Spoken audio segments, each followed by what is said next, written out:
साथियों, मैं प्रदीप कुमार आपका स्वागत करता हूं आपके अपने YouTube चैनल शिखा स्टडी क्लासेस में। मित्रों, जैसा कि हम इसके पिछले 3 पार्ट में शब्द विचार में उत्पत्ति के आधार पर, रचना के आधार पर और अर्थ के आधार पर हम पढ़ चुके थे। उसके पश्चात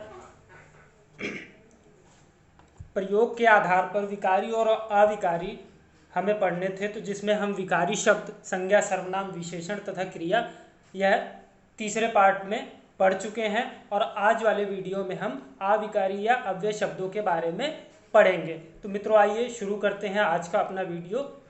तो जैसा कि आप देख पा रहे हैं कि अविकारी या अव्यय शब्द, अविकारी शब्द वह शब्द होते हैं जिनमें लिंग, वचन, कारक के प्रभाव से कोई परिवर्तन नहीं आता। इन्हीं शब्दों को अव्यय शब्द भी कहा जाता है।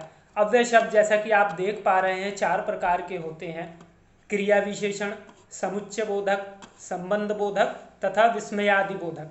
मित्रों, अब इन्हीं को हम एक एक करके जानते हैं। तो सबसे पहले आते हैं क्रिया विशेषण पे। तो क्रिया विशेषण शब्द क्या है? वह शब्द जो क्रिया की विशेषता बताते हो, क्रिया विशेषण शब्द कहलाते हैं। जैसे कि मित्रों आप उदाहरण में देख पा रहे हैं, वह धीरे चलता है।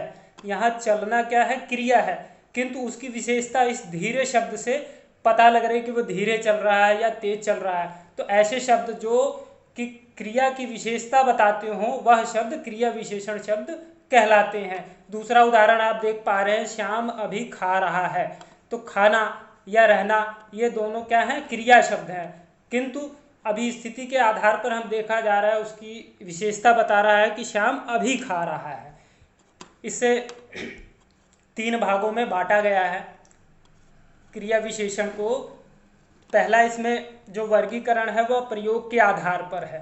तो प्रयोग के आधार पर क्रिया विशेषण को 3 भागों में विभाजित किया गया है: साधारण, संयोजक तथा अनुबद्ध। रूप के आधार पर क्रिया विशेषण शब्द 3 प्रकार के होते हैं: मूल शब्द, यौगिक शब्द, स्थानीय शब्द। तथा अर्थ के आधार पर यह 4 प्रकार के होते हैं, जो में पहला है स्थानवाचक, कालवाचक, परिमाणवाचक तथा रीतिवाचक। तो सबसे पहले मित्रों हम देखते हैं प्रयोग के आधार पर।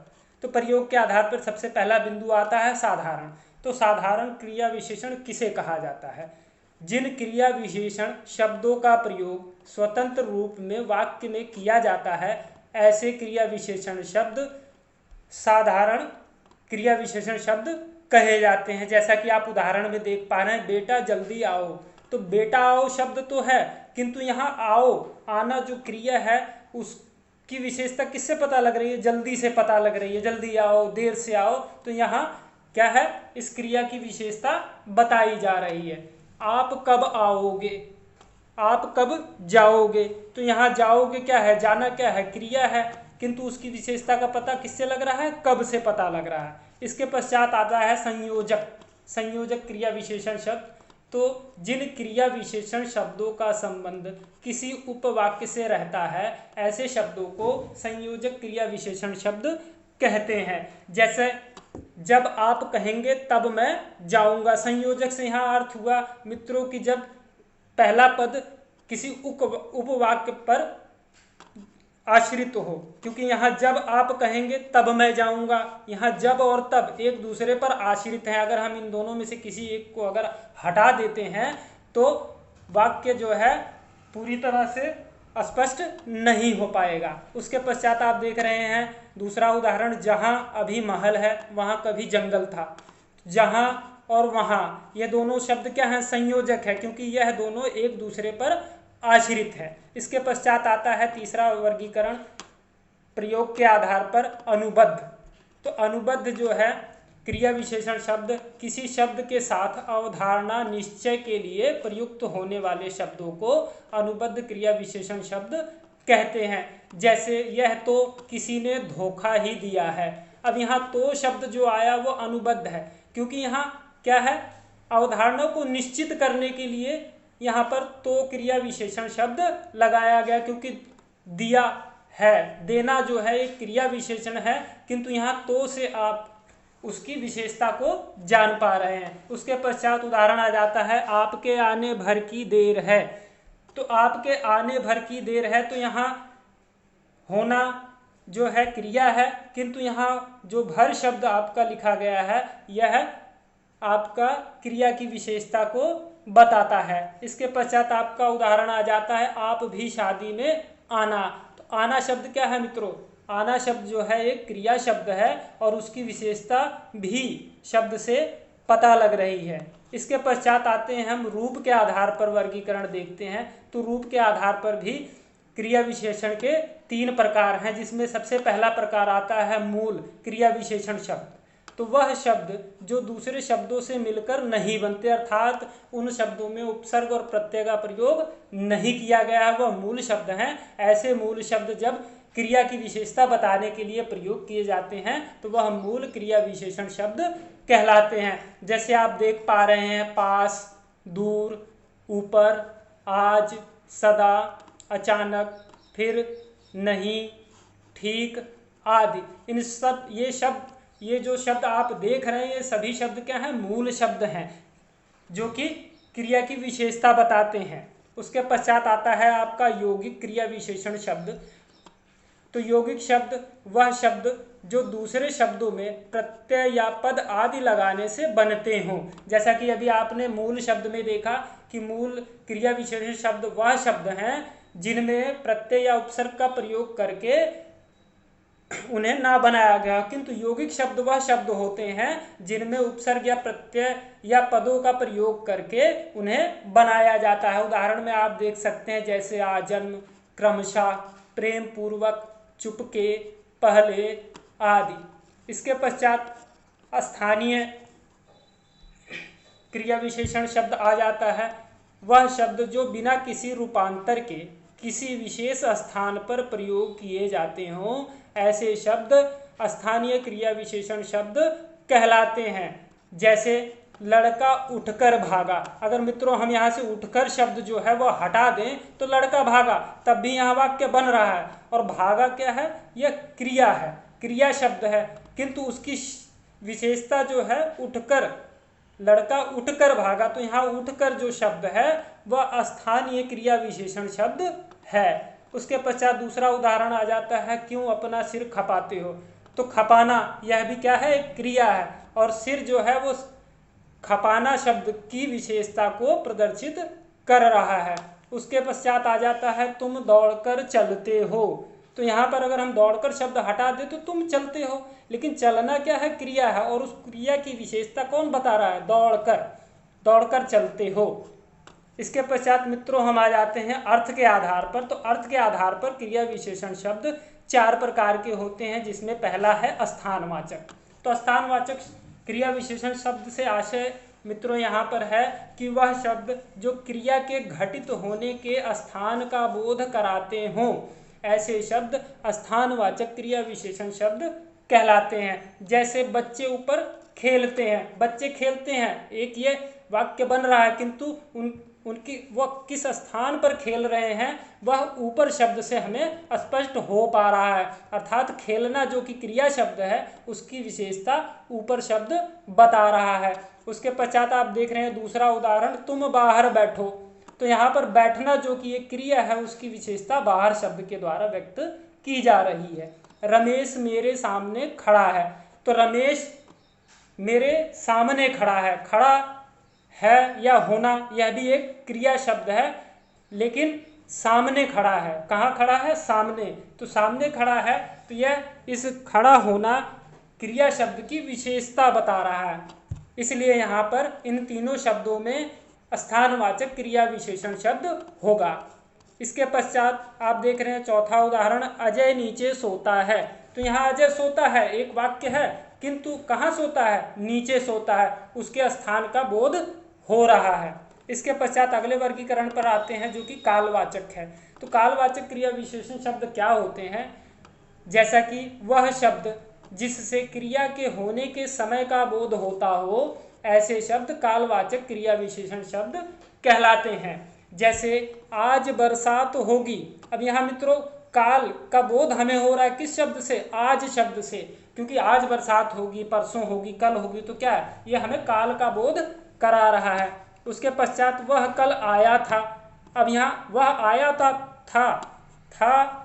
यहाँ क्या है? क्रिया है, किंतु उस क्रिया की विशेषता किस शब्द से पता लग रही है? कल शब्द से, क्योंकि वह कब आया था? कल आया था। इसके पश्चात आते हैं अगले उदाहरण पे, तुम अब जा सकते हो। जा सकते हो, सकना, यह भी क्या है? एक क्रिया है, किंतु यहाँ पर इसकी विशेषता अब शब्द के द्वारा प्रदर्शित की जा रही है, इसलिए यहाँ पर अब शब्द जो है वह कालवाचक क्रिया विशेषण शब्द होगा। इसके पश्चात आप देख रहे हैं अब तक कोई नहीं आया, तो यहाँ आना क्या है? क्रिया है, किंतु इसकी विशेषता किससे पता लग रही है? अब तक शब्द से, क्योंकि अभी तक कोई नहीं आया है। इसके पश्चात इसमें अगला वर्गीकरण है परिमाणवाचक क्रिया विशेषण शब्द। तो जिन शब्दों से क्रिया के परिमाण अर्थात मात्रा और संख्या का बोध होता हो, ऐसे शब्द परिमाणवाचक क्रिया विशेषण शब्द कहलाते हैं। जैसे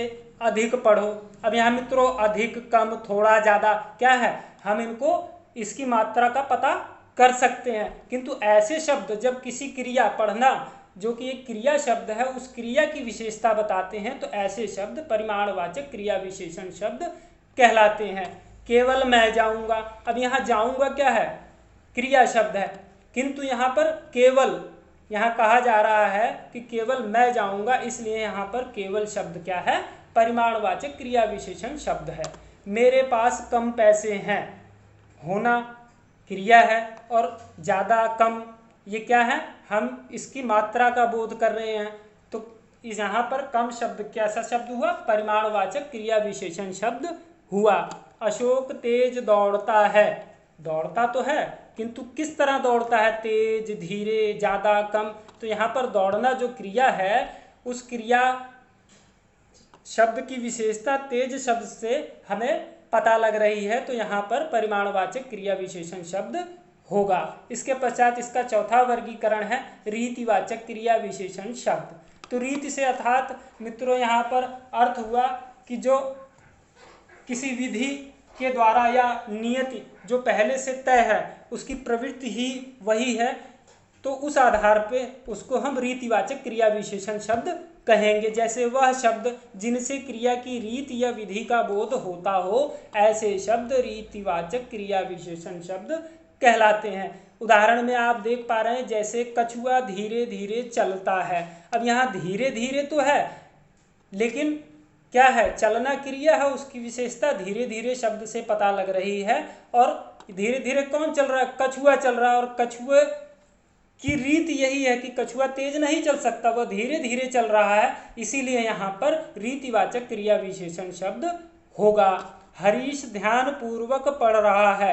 अब यहाँ ध्यान पूर्वक शब्द जो है वह, या अर्थात वह किस विधि से पढ़ रहा है? मन लगाकर पढ़ रहा है या ऐसे ही टाइम पास कर रहा है? तो इस शब्द से हमें उस रीति या विधि का बोध होता है, तो ऐसे में यहाँ पर ध्यान पूर्वक शब्द जो है वह रीतिवाचक क्रिया विशेषण शब्द कहलाएगा। उसके बाद पश्चात आते हैं अगले उदाहरण पे, अचानक काले बादल घिराए।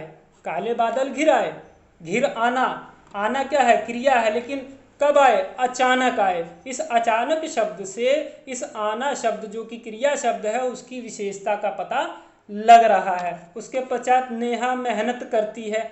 अब यहाँ नेहा मेहनत करती है, करना जो है वह क्रिया है, किंतु उस क्रिया को मेहनत शब्द के द्वारा विशेषता बताई जा रही है कि वह काम तो करती है, किंतु बहुत मेहनत से करती है या मेहनत से करती है। इसके पश्चात मित्रों हम आते हैं जो दूसरा आपका अव्यय शब्द है, समुच्चय बोधक शब्द। इसको देखते हैं, समुच्चय बोधक शब्द क्या है?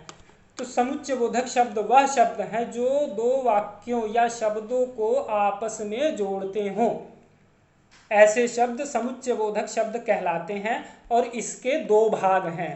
पहला संयोजक। अब यहाँ संयोजक से अर्थ हुआ मित्रों जो दो वाक्यों को आपस में जोड़ते हों, ऐसे शब्द संयोजक समुच्चय बोधक शब्द कहलाएंगे। जैसे राम और सीता स्कूल जा रहे हैं। अब यहाँ जाना क्या है? क्रिया है, किंतु जाना क्रिया है, और यहाँ पर इस वाक्य को आपस में कौन जोड़ रहा है? राम और सीता। तो यहाँ और शब्द जो आया, यह लिंग वचन कारक की वजह से नहीं बदला, तो इसीलिए इनको अव्यय शब्द कहते हैं। और यहाँ पर दोनों का संयोजन कौन कर रहा है? और शब्द कर रहा है। इसके पश्चात देखते हैं सेब तथा नारंगी फल हैं। सेब और नारंगी, तो यहाँ बीच में जो तथा शब्द आ गया, यह सेब और नारंगी को आपस में जोड़ता है। इसके पश्चात अगला उदाहरण है महापुरुष एवं गुरुजन पूजनीय है। कौन कौन पूजनीय है? महापुरुष एवं गुरुजन। तो महापुरुष एवं गुरुजन को कौन सा शब्द जोड़ रहा है? एवं शब्द जोड़ रहा है। तो यह संयोजक समुच्चय बोधक शब्द कहलाएंगे। इसके पश्चात इसी में हम देखते विभाजक। तो विभाजक क्या है? ऐसे समुच्चय बोधक शब्द जो दो वाक्यों को विभाजित करते हों, ऐसे शब्द विभाजक समुच्चय बोधक शब्द कहलाते हैं। जैसे उदाहरण में आप देख रहे हैं, राम तो आया परंतु श्याम नहीं आया। अब यहाँ परंतु शब्द जो है इन दोनों को आपस में विभाजित कर रहा है। किसको किसको? राम और श्याम को। तुम चलोगे तो मैं चलूँगा। अब यहाँ अगर सामने वाला जाता है तो वह जाएगा, नहीं तो नहीं जाएगा। तो यहाँ पर क्या है? उसके जाने के ऊपर निर्भर है कि वह जाएगा। तो यहाँ पर तो शब्द क्या है? विभाजित कर रहा है। मेहनत से पढ़ाई करो ताकि परीक्षा में सफल हो सको। अब यहाँ ताकि शब्द जो है क्या है? अगर आप पढ़ाई नहीं करते हो तो परीक्षा से दूर हो जाओगे, यानी असफल हो जाओगे। तो यहाँ ताकि शब्द जो है वह इन वाक्यों को विभाजित कर रहा है। इसके पश्चात तीसरा वर्गीकरण अव्यय शब्द का आता है संबंध बोधक शब्द। अब मित्रों, संबंध बोधक शब्द क्या होते हैं? तो वह शब्द जो संज्ञा सर्वनाम को अन्य किसी संज्ञा या सर्वनाम के साथ संबंध का बोध कराता हो, ऐसा शब्द संबंध बोधक शब्द कहलाता है। उदाहरण में आप देख पा रहे हैं, जैसे मेरी घड़ी सुरेश के पास है। अब यहाँ जो के पास शब्द है ये क्या है? घड़ी सुरेश की है, लेकिन किसके पास है? मेरी घड़ी सुरेश के पास है। तो यहाँ पे के पास ये शब्द जो है उस घड़ी से संबंध स्थापित कर रहा है। किताब मेज के ऊपर है। किताब कहाँ रखी है? मेज के ऊपर। तो के ऊपर जो शब्द है वह किससे संबंध स्थापित कर रहा है? किताब का। किताब के कहाँ पड़ी है? मेज के ऊपर। इसके पश्चात अगला उदाहरण आ जाता है, अजय श्याम के लिए समोसा लाया। अब अजय श्याम के लिए, अब यहाँ के लिए शब्द अगर हम हटा दें तो अजय समोसा तो लाया, किंतु स्पष्ट नहीं हो रहा है, उसका संबंध ज्ञात नहीं हो रहा कि किसके लिए लाया। तो यहाँ पर जो के लिए शब्द लगा है यह शब्द आपका संबंध बोधक शब्द कहलाएगा। तुम घर के भीतर जाओ, यहाँ तुम घर के भीतर जाओ, के भीतर, यह शब्द जो है यह आपका संबंध बोधक शब्द है। इसके पश्चात आखिरी अव्यय जो आपका है वह विस्मयादि बोधक शब्द है। अब विस्मयादि बोधक शब्द क्या होते हैं? वह शब्द जो वक्ता या लेखक के हर्ष, शोक, घृणा, विस्मय, ग्लानि आदि भावों का बोध कराता हो, ऐसा शब्द विस्मयादि बोधक शब्द कहलाता है। इनको तो मित्रों आप बहुत ही आसानी से जान सकते हैं कि विस्मयादि बोधक चिन्ह के द्वारा, या आप ये चिन्ह देख पा रहे हैं तो इन चिन्हों से आप पहचान लेंगे इनको बहुत ही आसानी से कि यह विस्मयादि बोधक शब्द हैं। जैसे उदाहरण में आप देखो, हाय अब मैं क्या करूं। यहाँ जो हाय शब्द लिखा गया है कैसा शब्द है? यह शब्द क्या है? विस्मयादि बोधक शब्द है। वाह तुमने तो कमाल कर दिया, अरे पीछे हो जाओ गिर जाओगे, हे राम बहुत बुरा हुआ। यह शब्द सारे के सारे जो शब्द आप देख रहे हैं ये सब शब्द क्या हैं? विस्मयादि बोधक शब्द हैं। मित्रों, अगर आपको यह वीडियो पसंद आया हो तो लाइक करें, शेयर करें तथा कमेंट करें और बेल आइकन का बटन जरूर प्रेस कर लें ताकि आपको सभी वीडियोस का नोटिफिकेशन प्राप्त होता रहे। धन्यवाद।